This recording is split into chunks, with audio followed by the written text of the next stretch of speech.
C'est une page de l'histoire qui va se tourner définitivement dans quelques mois. Ce préventorium, construit en 1953, va changer d'affectation. Il faut dire que depuis près de 40 ans, il est laissé à l'abandon, ouvert au vent et aux amateurs de graffiti. C'est une excellente chose, évidemment, puisqu'on a vraiment cette friche à l'entrée de là et donc de la commune depuis une trentaine d'années. Et donc le but, c'est évidemment de le réaffecter et avec un projet de qualité. Et dans ce cas-ci, je pense que c'est le cas, puisque le groupe qui va entreprendre ces travaux a vraiment essayé de respecter l'enveloppe extérieure et d'amener un projet avec des logements de qualité. Donc on ne peut que se réjouir de la réaffectation et en plus de la qualité du projet. Le site est difficilement et n'est plus accessible pour des raisons de sécurité. Et donc je pense que ce problème-là sera résolu aussi. Et pour le voisinage, je pense que ce ne sera aussi que plus agréable. Le site qui a accueilli d'abord des enfants avant de devenir un véritable sanatorium pour personnes souffrant de la tuberculose a compté jusqu'à 240 lits en tout.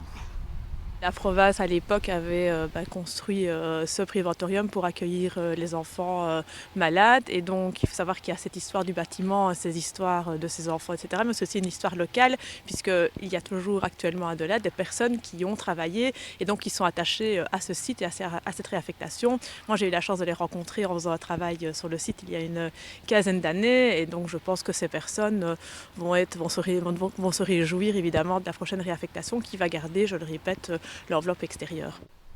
Et après des décennies d'atermoiement, c'est donc la société Guelen Nimo qui a racheté le site et décidé d'y investir avec un vaste projet de 52 logements. À la base, en fait, c'est une ancienne association avec un partenaire et voilà, après plusieurs années de travail ensemble, on a décidé de séparer un petit peu le patrimoine immobilier et nous, on a gardé ce bel héritage parce que moi, je suis originaire en plus de la commune de Limbourg, donc ça me tenait vraiment à cœur de pouvoir rendre vie à ce bâtiment. Qui va devenir quoi exactement dans le film? Un projet multirésidentiel pour des appartements, une partie wellness aussi qui sera accessible à tous les occupants du bâtiment et une zone bureau ou cabinet médical encore à affecter. Les extérieurs seront aussi totalement réaménagés et pour les nostalgiques de ce bâtiment de quelques 8500 mètres carrés qui fait partie du paysage depuis 65 ans, qu'ils se rassurent, la structure principale sera bel et bien conservée.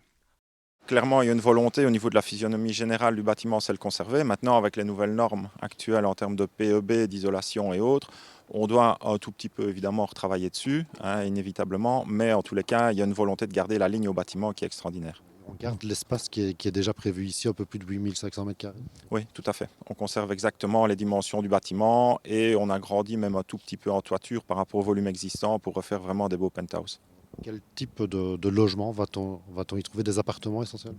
Oui, essentiellement des appartements, 2 et 3 chambres, voire plus. Les configurations intérieures pourraient encore être adaptées en fonction des personnes qui s'y intéressent. Et des appartements au niveau de qualité que le groupe Guelen veut toujours faire.